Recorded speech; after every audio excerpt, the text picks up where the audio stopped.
दोस्तों, पाकिस्तान के अंदर 40% इस वक्त महंगाई चल रही है। हुकूमत पाकिस्तान ने IMF से 1.2 बिलियन डॉलर्स हासिल करने के लिए ये फैसला किया है कि ना सिर्फ डॉलर के रेट को कंट्रोल नहीं करेंगे बल्कि जो फ्यूल, डीजल, इन सब चीज़ों के रेट को भी बढ़ा देंगे, मज़ीद टैक्सेस भी लगाएंगे और बिजली की कीमत भी उसके नतीजे में बढ़ती चली जाएगी। जब फ्यूल और बिजली की कीमत बढ़ेगी तो जाहिर बात है तमाम अशिया की कीमतें बढ़ेंगी। 40% महंगाई का मतलब है कि एक साल के अंदर जो बंदा 30,000 रुपए कमा रहा है उसकी 40% आमदनी खत्म हो जाएगी। तमाम लोगों की, तमाम पाकिस्तानियों की एक साल के अंदर 40% आमदनी खत्म हो जाएगी। उसका नतीजा क्या होगा कि जाहिर बात है लोग गुर्बत की सतह से नीचे गिर जाएंगे। यह सब आखिरकार क्यों हो रहा है?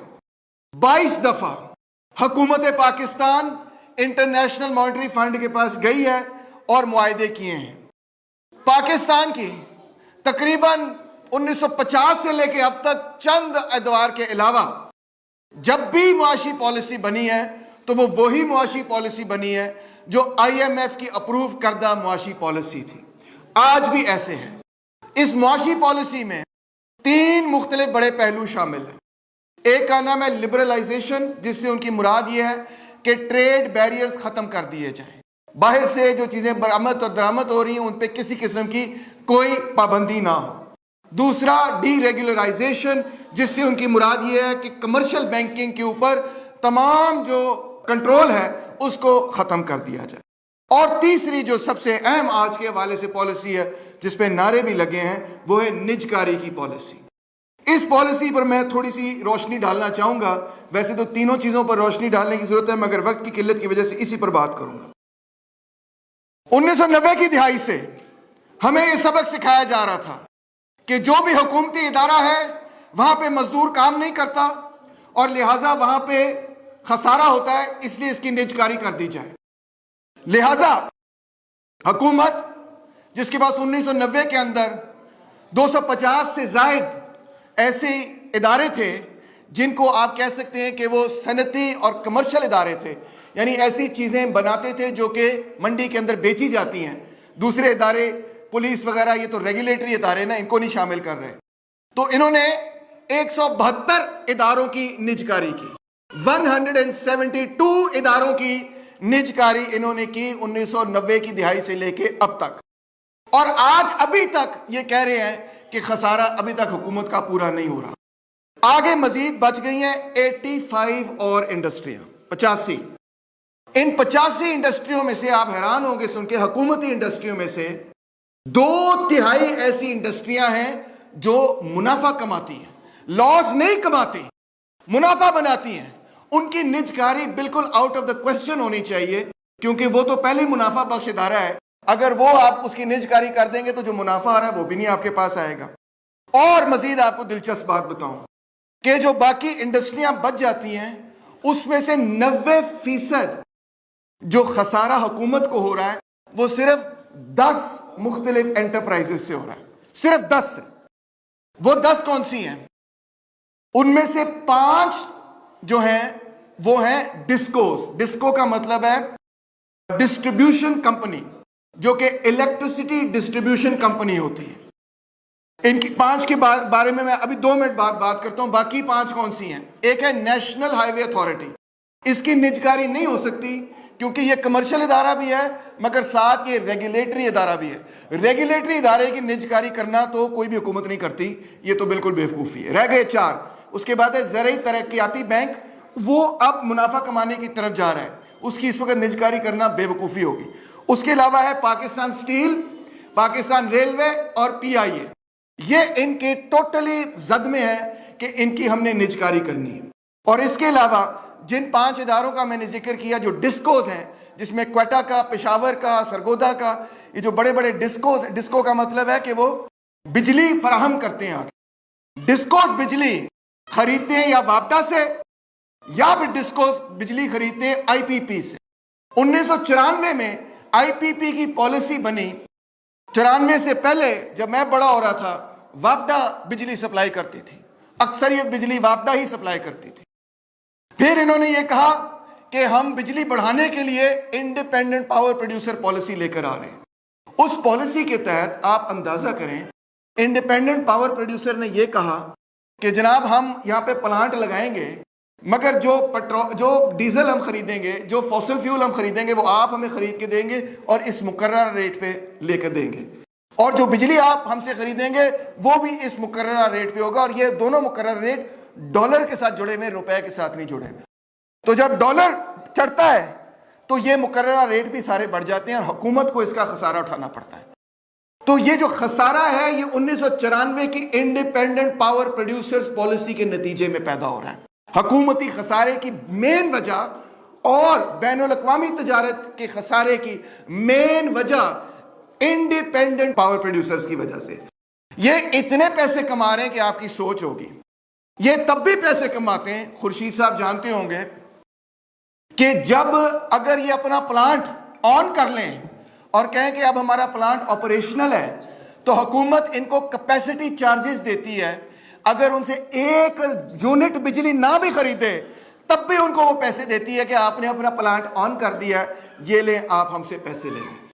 اب یہ حکومت کی سٹوپڈ ترین پالیسی, غلط پالیسی کے نتیجے میں جو خسارہ حکومت بھی اٹھا رہی ہے, قوم بھی اٹھا رہی ہے, اس کے نتیجے میں اب اس کا انہوں نے سلوشن کیا نکالا ہے کہ ڈسکوز کو جس طرح انہوں نے کراچی الیکٹرک کی نجکاری کر دی, اس طرح ڈسکوز کی نجکاری کر دی جائے, وابڈا کی نجکاری کر دی جائے. رزلٹ کیا ہوگا اس ساری نجکاری کا؟ رزلٹ یہ ہوگا کہ بجلی کی قیمت اور مہنگی ہو جائے گی. اس وقت 85% بجلی وابڈا نہیں بنا رہا, 85% بجلی انڈیپینڈنٹ پاور پروڈیوسرز بنا رہے ہیں. بالکل اسی طرح جس طرح کسی زمانے میں زیادہ تر جو مال تھا وہ ریلویز لے کے جاتے تھے, پھر انہوں نے سڑکیں نکالی اور اس پہ ٹرک چلانے شروع کیے تاکہ ریلوے کا یونین کمزور ہو. اسی طرح انہوں نے وابڈا کو کمزور اور وابڈا کے یونین کو کمزور کرنے کے لیے انہوں نے انڈیپینڈنٹ پاور پروڈیوسرز بنائے, اور تاکہ بشیر بختیار کا یونین, خورشید احمد کی جو جد و جہد ہے, اس کو کمزور کر دیا جائے. یہ دو بڑے سب سے بڑے یونین ہے نا پاکستان کے, جس کے ارد گرد سارے یونین اکٹھے رہے ہیں, ایک ریلوے کا اور ایک وابڈا کا. جہاں یہ دو یونین اکٹھے ہو جاتے پورے ملک کو جام کر لیتے. ان دونوں یونینز کو توڑنے کے لیے انہوں نے یہ پالیسی بنائی. اگر پالیسی کا نتیجہ کیا ہوا؟ ملک تباہ و برباد کر دیا. ایک یونین کو تباہ و برباد کرنے کے لیے معیشت تباہ و برباد کر دی, اور معیشت کی تباہی آپ کے سامنے آج یہ ہے کہ بجلی اتنی مہنگی ہو گئی ہے, اتنی مہنگی ہونے جا رہی ہے کہ آل پاکستان ٹیکسٹائل ملز ایسوسی ایشن, جو کہ مالکوں کی ایسوسی ایشن ہے ناصر, وہ روزانہ اخبار میں اشتہار دے رہے ہیں کہ ہم اپنی ملیں بند کرنے جا رہے ہیں کیونکہ بجلی کا اور گیس کا ریٹ بہت مہنگا ہو گیا. یعنی انہوں نے اپنے سرمایہ داری نظام کو تباہ و برباد کر دیا, انہوں نے خود تباہ و برباد کیا. یہ وابڈا کے یونین کے ساتھ لڑتے لڑتے ریلوے کے یونین کے ساتھ لڑتے رہتے. یہ ان کی اہم مکانہ اور سٹوپڈ ترین قسم کی پالیسی. اب اس کا حل کیا ہے؟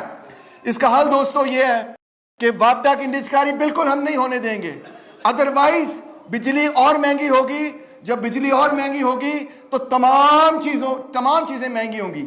یہی مہنگائی کا ریٹ جو 40% پہ ہے, آپ سمجھے وابڈا نے اس کو نیچے روک کے رکھا ہوا ہے. یہ وابڈا اور ڈسکوز کی نجکاری کے بعد یہ 50-60% پہ بھی جا سکتا ہے. اسی طرح ریلوے پر انویسٹمنٹ کرنے کی ضرورت ہے, پی آئی اے پر انویسٹمنٹ کرنے کی ضرورت ہے. جب تک مال کی میجورٹی, پیسنجر کا مسئلہ نہیں ہے, مال جو آگے پیچھے جاتا ہے وہ جب تک ریلوے پہ نہیں جائے گا, تبھی ریلوے پہ جائے گا تو ٹرانسپورٹ کی کاسٹ کم ہوگی. ریلوے اور ٹرکوں کا کوئی مقابلہ نہیں ہے. ریلوے وہی چیز آدھے قیمت میں پہنچاتی ہے جو ٹرک ڈبل قیمت میں پہنچاتا ہے, اور ٹرکوں کی اپنی قیمت کو چھوڑ کے جو باقی سارا خرچہ لگتا ہے اس کے انفراسٹرکچر پہ وہ علیحدہ ہے. تو ریلوے کے سسٹم کو ٹھیک نہیں. ابھی دیکھیں چین کتنی ترقی کر رہا ہے, چین ترقی کر ہی رہا اپنی ریلوے کی بنیاد پہ. ریلوے میں انویسٹمنٹ کریں, وابڈا میں انویسٹمنٹ کریں, پی آئی اے میں انویسٹمنٹ کریں, زرعی ترقیاتی بینک میں انویسٹمنٹ کریں, ڈسکوز کو ٹھیک کریں, بہتر مینجمنٹ لے کے آئیں. مزدوروں کا کوئی قصور نہیں ہے, دن رات ایک کرتے ہیں, کھمبوں پر بجلی چڑھ کے ٹھیک کرتے ہیں, وہی بیچاروں کو सेफ्टी इक्विपमेंट ना होने की वजह से करंट लग जाता है, मारे जाते हैं। रेलवे के अंदर कितने लोग बेकस काम करते हैं, क्या क्या नहीं हादसा वहां पे होते। इस हुकूमत को किसी किस्म की ना सिर्फ मजदूरों की कोई परवाह नहीं, अपनी मईशत की और अपने मुल्क की कोई परवाह नहीं। क्यों? क्योंकि इनके सारे ताने जो हैं जुड़े हुए हैं बैनुल अक़वामी सरमाए के साथ, और इनको एक चीज की गर्ज है, आपके साथ ताल्लुक इनका कमजोर है, वहां बैनुल अक़वामी सरमाए के साथ इनकी जुड़त जो मजबूत है, और मुल्क का ये हशर व नसर कर देते हैं। कौन बचा सकता है पाकिस्तान को? ये जो मजदूर के साथ जो इस कमरे में क़यादत बैठी हुई है, जो ट्रेड यूनियन की क़यादत बैठी हुई है, आप लोग ही सिर्फ हैं। हकीकत है ये। कोई सियासी पार्टी बशमूल मेरी पार्टी के, बशमूल बाएं बाजू की पार्टी के, हिल नहीं सकती जब तक के ट्रेड यूनियन और मजदूर तबका ना साथ हो। मजदूर तबका